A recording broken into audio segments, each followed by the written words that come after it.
আল্লাহ পাক আদমকে সকল কিছুর নাম শিক্ষা দিলেন। এই নাম শিক্ষার অর্থেই না শুধু আদা জিরা গরম মশলা পেঁয়াজ ডাল এগুলো না, ইলমু হাকাইকিল আশিয়া, প্রত্যেক বস্তু তা যৌগিক কি মৌলিক, প্রতিটি বস্তুর গুণাবলী সহ সকল কিছুর ইলম আল্লাহ আদমকে শিখাইলেন। তারপরে এইবার হবে চ্যালেঞ্জ। কি হবে? চ্যালেঞ্জ কারা করেছিল? আল্লাহ ফেরেশতাদেরকে ডাক দিলেন। একদিকে বিলিয়ন বিলিয়ন ক্যান্ডিডেট ফেরেশতা, তার মধ্যে জিবরিল মিকাইল ইসরাফিল মালাকুল মউত আছে। আরেকদিকে সিঙ্গেল ক্যান্ডিডেট, নাম কি? সুবহানাল্লাহ বলবেন না? আল্লাহ পাক ফেরেশতাদেরকে ডেকে বললেন, তোমরা এসব কিছুর নাম আমাকে বলো। যদি তোমরা তোমাদের দাবিতে সত্যবাদী হও। তাদের দাবি ছিল, ফেরেশতারা বলেছিল আমাদের এলেম বেশি, আদমের এলেম কম। আল্লাহ চ্যালেঞ্জের মোকাবেলায় ছেড়ে দিলেন। সুবহানাল্লাহ বলবেন না? কোরআন কারীম সাক্ষী, সমস্ত ফেরেশতারা মস্তক নত করে দিল।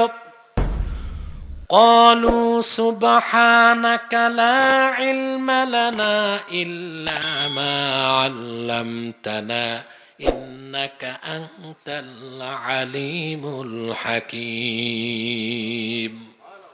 তারা বলল, সুবহানাক, আয় আল্লাহ সবটুকুন পবিত্রতা তোমার, লা ইলমা লানা ইল্লা মা আল্লামতানা, তুমি যতটুকু ইলম আমাদেরকে দিয়েছো এর বাইরে আমাদের কোনো ইলম নাই। কথা খেয়াল করছেন? আল্লাহ পাক এবার সব ক্যান্ডিডেট হেরে গেল, রইল একজন।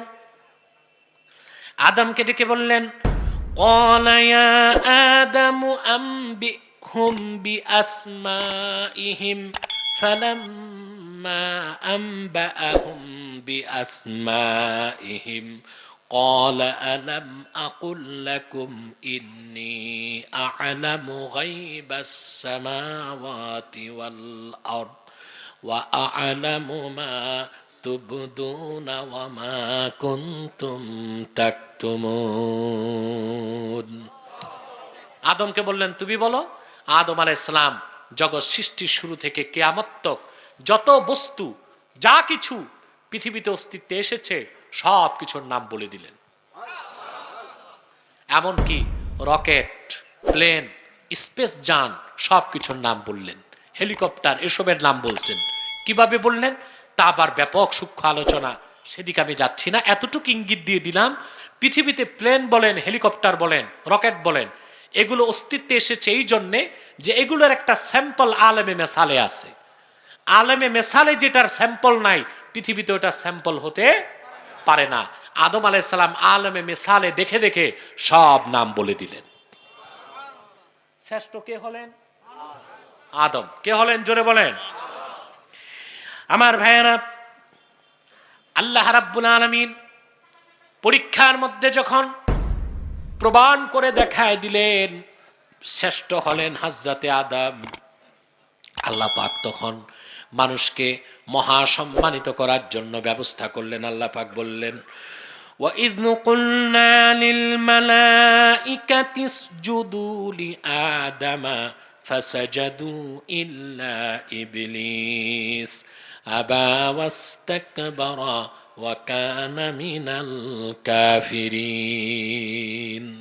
আল্লাহ পাক বলেন, আমি ফেরেশতাদেরকে বললাম তোমাদের দাবিতে তোমরা হেরে গেছো, আদমের ইলম বেশি, তার শ্রেষ্ঠত্ব বেশি, তোমরা সবাই আদমকে সাজদা করো। সবাই আদমকে সাজদা করলো, শুধু করলো না ইবলিস, আর সে কাফেরদের অন্তর্ভুক্ত হয়ে গেল। বলেন নাউজুবিল্লাহ। এই যে শ্রেষ্ঠত্ব আল্লাহ তাআলা মানুষকে দিলেন তার কারণ কি? শুরুতেই তিনি বললেন, ইন্নী জাইলুন ফিল আরদে খলিফা, আমি পৃথিবীতে আমার খলিফা নিযুক্ত করব। আদম হচ্ছেন আল্লাহর খলিফা। আল্লাহর এই খলিফা মানে টেইলার না, স্থলাভিষিক্ত। আর আপনারা টেইলারকে খলিফা বলবেন না। কুখ্যাত অসভ্য ইংরেজ জাতি কোরআন হাদিসের পরিভাষাকে অপমান করার জন্য এই নামগুলোর অপপ্রয়োগ করেছে। টেইলারের নাম দিয়েছে খলিফা, ম্যারেজ রেজিস্টারের নাম দিয়েছে কাজী, অথচ খলিফা হচ্ছেন তিনি যিনি ইসলামী স্টেটের চিফ এক্সিকিউটিভ, আর কাজী হচ্ছেন তিনি যিনি ইসলামী আদালতে বিচারকের দায়িত্ব পালন করেন। ঠিক কিনা? এখন আসেন, আমাদের উদ্দেশ্য কি? আল্লাহ তাআলা, এই মিয়া সাহেব বসো। ওনারা তো ওলি দরবেশ, মুনাজাত লাগে না ওনাদের, গুনা টুনা নাই তো ওনাদের। প্রিয় ভাই বন্ধু, না রাতও বেশি হয়েছে তো আমি বুঝতেছি অনেক দূরের লোক তারা, আমরা খুব দ্রুত শেষ দিকে চলে যাচ্ছি। প্রিয় ভাই বন্ধুগণ, যে কথা বলছিলাম, তাহলে আমাদেরকে যে আল্লাহ তাআলা সৃষ্টি করলেন এত শখ করে সৃষ্টি করছেন না? আমাদের দায়িত্ব কি? আমাদেরকে আল্লাহ দুটো দায়িত্ব দিয়েছেন, যে জন্য আমাদের শ্রেষ্ঠত্ব, আমাদের মাহাত্ম্য এত বেশি। তার একটি হলো ইবাদত, আরেকটি হলো খেলাফত। আরেকটি কি? খেলাফতের জন্য। কিসের জন্য? শুধু ইবাদত না, ইবাদত তো জিন জাতীয় করে, তাদেরকে তো শ্রেষ্ঠত্ব দেন নাই, তার আগুনের তৈরি, মাটির তৈরি আদমকে শ্রেষ্ঠত্ব কেন দিলেন? কারণ জিন জাতিকে আল্লাহ দিয়েছেন শুধু ইবাদত। ওয়ামা খালাকতুল জিন্না ওয়াল ইনসা ইল্লা লিয়াবুদুন। আমি জিন আর মানুষকে তৈরি করেছি আমার ইবাদতের জন্য, কিন্তু মানুষকে তৈরি করেছেন ইবাদতের জন্য এবং খেলাফতের জন্য। সেই জন্য জিনের চেয়েও মানুষের দাম বেশি, ফেরেশতার চেয়েও মানুষের দাম বেশি। খেলাফতের দায়িত্ব আল্লাহ ফেরেশতাকে দেন নাই, খেলাফতের দায়িত্ব জিন জাতিকে দেন নাই। শুধু খেলাফতের দায়িত্ব দিয়েছেন আল্লাহ পাক আশরাফুল মাখলুকাত বনি আদমকে। বলেন সুবহানাল্লাহ। এখন খেলাফত বুঝেন আপনারা? যারা পীরি মুরিদি করেন তারা একটা খেলাফত বুঝেন, সেটা হচ্ছে পীর সাহেবের থেকে বায়াত নিয়ে পাগড়ি নেওয়া। ঠিক কিনা? আর তো খেলাফত বুঝেন না। খিলাফত কি আমি এক কথায় বুঝাই দিচ্ছি। ইবাদতটা আপনারা বুঝেন, ইবাদত বুঝেন। ইবাদত কি? ইমতিসালুল আওয়ামির ওয়া ইজতিনাবুন নাওয়াহি, হুকুম মানা নিষেধ ছাড়া, এর নাম ইবাদত। হুকুম মানা নিষেধ ছাড়ার নাম ইবাদত, হুকুম মানানো নিষেধ ছাড়ানো তার নাম খেলাফত। এক কথায় বুঝালাম, হুকুম মানা নিষেধ ছাড়া তার নাম কি?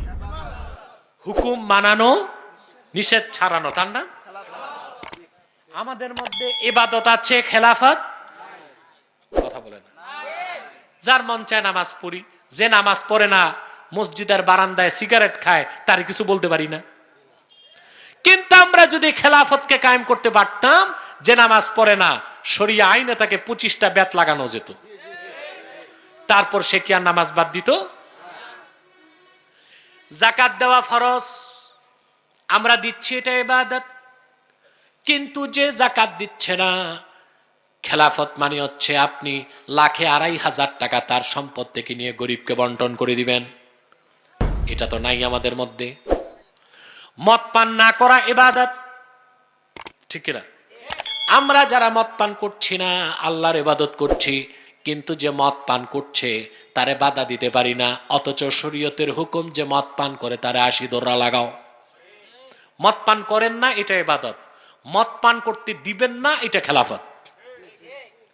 এখন ইবাদত আছে আপনাদের মধ্যে? জি আছে। খেলাফত সেটা কিভাবে করবেন? সেজন্য আপনাদের মানসিক প্রস্তুতি নিতে হবে, আর মানুষের কাছে খেলাফতের শ্রেষ্ঠত্বকে বুঝাতে হবে যে আমাদেরকে ইবাদত শুধু করলে হবে না, ইবাদতের সাথে খেলাফত প্রতিষ্ঠিত যেন হয় সমাজ ও রাষ্ট্রে, সেই চিন্তা ফিকির আমাদের করতে হবে। তবে তা সহিংস পথে না, অহিংস ভাবে। ঠিক কিনা? সহিংস ভাবে না অহিংস ভাবে? অহিংস ভাবে, দরদে মায়ায় মমতায় কোরআন সুন্নাহ শিক্ষা পৌঁছে দিতে হবে দেশের প্রতিটি ডিপার্টমেন্টে। নেতা নেত্রীর কর্ণ কুহরে শিক্ষিত বুদ্ধিজীবী সমাজবিদ বিজ্ঞানী দার্শনিক সবার কানে পৌঁছে দিতে হবে আল্লাহর শ্রেষ্ঠ সৃষ্টি মানুষের দায়িত্ব খেলাফতকে কায়েম করা। ঠিক কিনা? শুনতে শুনতে এক সময় তাদের ভালো লাগবে, ভালো লাগতে লাগতে এক সময় তারা আমল শুরু করে দিবে। আপাতত ইবাদত তো করতে হবে, করবেন তো ইবাদত। সে ইবাদত মানে নামাজ রোজা হজ যাকাত নাকি? না, জীবনের সকল ক্ষেত্রে কোরআন হাদিসের হুকুম মানতে হবে আর নিষেধগুলো ছাড়তে হবে। তার নাম কি? ইবাদত। আর সেই ইবাদতকে প্রতিষ্ঠিত করা হচ্ছে খেলাফত। হুকুম মানা নিষেধ ছাড়া তার নাম ইবাদত, হুকুম মানানো নিষেধ ছাড়ানো তার নাম কি? খেলাফত। একজন হক্কানি পীরের কাছে যখন তার মুরিদ বায়াত নেয়, এই বায়াতের অর্থই হচ্ছে কোরআন হাদিসের সব হুকুম মানতে মুরিদ বাধ্য, নিষেধ ছাড়তেও বাধ্য। সেই জন্য মুরিদ যখন মুরাদ হয়, কি হয়? মুরিদ হওয়া সহজ। পিসাবের পাগড়ি ধরলেন, মুরিদ হয়ে গেলেন। কিন্তু তরিকতের পথে চলতে চলতে কামিয়াব যখন হবেন, তখন আপনার নাম মুরাদ, তখন আপনি খলিফা হতে পারেন। কি হতে পারেন? খলিফা হতে পারেন। আল্লাহ তাআলা এই কথাগুলোর উপর আমল করার তৌফিক আমাদেরকে জন্য দান করেন। বলুন আল্লাহুম্মা আমিন। পকেটে রাখো, বলুন আল্লাহুম্মা আমিন। আমি আর আপনাদেরকে কষ্ট দিচ্ছি না। সাদাকাল্লাহুল আযীম ওয়া সাদাকা রাসূলুহুন নবিয়ুল কারীম ওয়া নাহনু আলা যালিকা মিনাশ শাহিদিন ওয়াশ শাকিরিন আলহামদুলিল্লাহি রাব্বিল আলামিন। আর একটি লোক দাঁড়াবেন না, যারা দাঁড়িয়ে আছেন বসে যান। প্রশ্নগুলো হাতে নাও, আমি উত্তর দিচ্ছি। আপনাদের কারো প্রশ্ন আর দিয়েন না, অনেক জমা হয়ে গেছে, আমিও ক্লান্ত হয়ে গেছি, রাতও বেশি হয়ে গেছে।